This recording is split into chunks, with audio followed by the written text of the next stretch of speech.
Ethiopia is a land full of extremes and deep history. It sits in the Horn of Africa with no sea coast, but mountains rise high, deserts burn hot, and rivers carve through green valleys. The country has about 137 million people today, making it one of the most crowded places in Africa.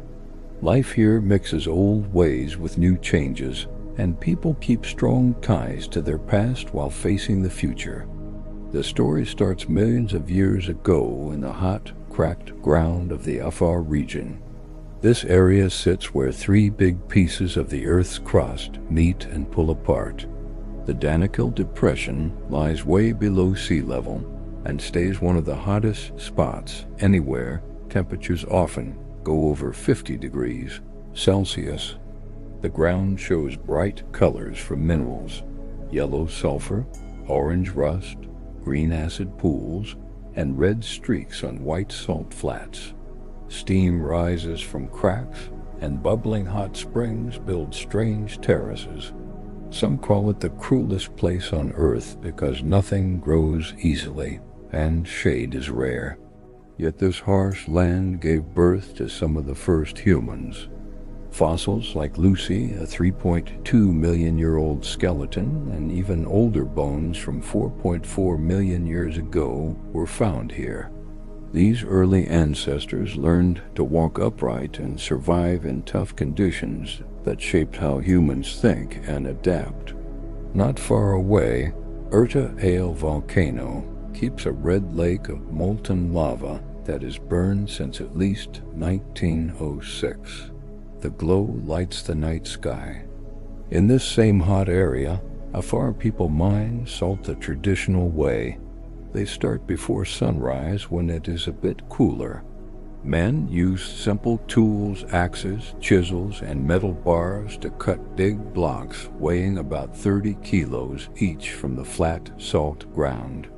A strong day brings 10 or 12 blocks.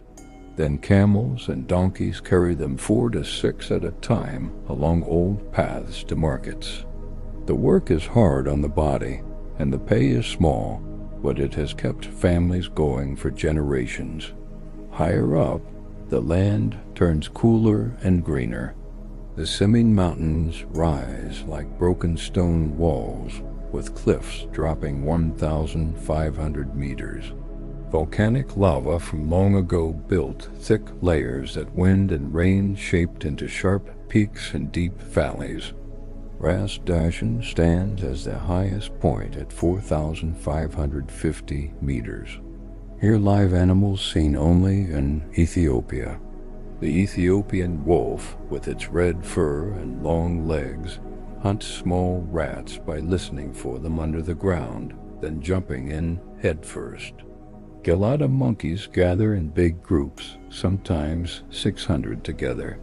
Females lead, and they spend most of the day grazing on grass like cows. When fights start, the whole group rushes in chaos, then goes back to eating. Valia ibex climb steep rocks easily, and their horns clash during mating time. Black and white colobus monkeys jump through trees with long white fur flowing. Ethiopia built one of Africa's oldest strong kingdoms. The Aksumite Empire grew around 2,000 years ago and traded gold, ivory, and spices with Rome, Persia, and India.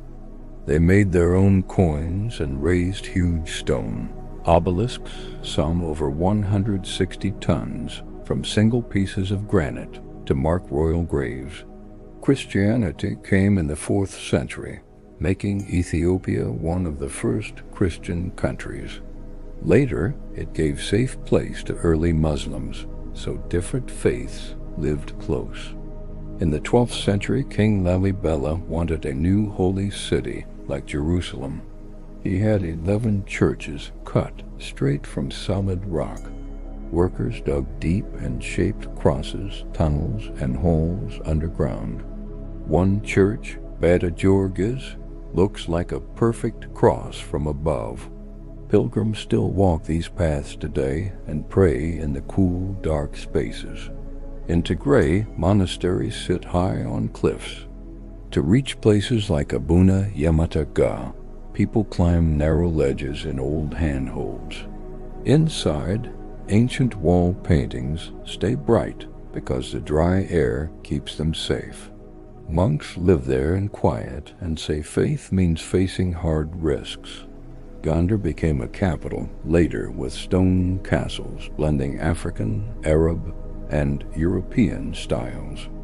Big festivals happen, like Timkat, where people carry copies of the Holy Ark and dance in white robes near water. Ethiopia stayed free from European rule. In 1896, at the Battle of Adwa, Ethiopian soldiers beat an Italian army, a big win that surprised the world. A short Italian occupation in the 1930s ended quickly during World War II. Coffee comes from here. An old story tells of a goat herder whose animals got full of energy after eating red berries from a bush. People started roasting the beans, grinding them, and brewing strong drinks.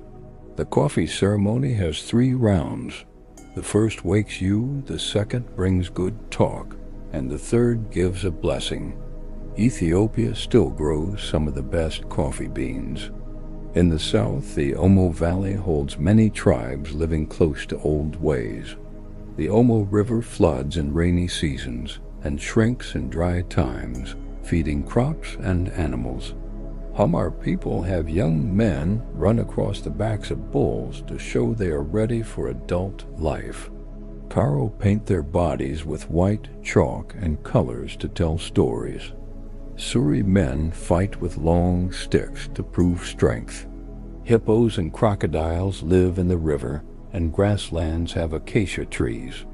Harar is an old walled city with many mosques and busy spice markets. At night, people feed wild hyenas by hand, a tradition that mixes people and animals safely. Addis Ababa, the capital, sits high at over 2,300 meters.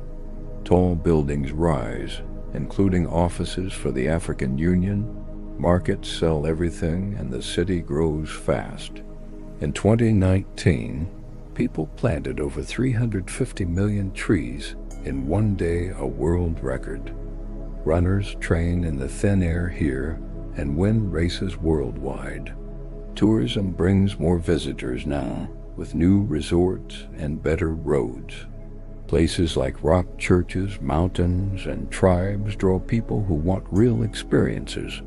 The economy grows with coffee exports, farming, and new projects. Ethiopia keeps its old ways strong while building forward.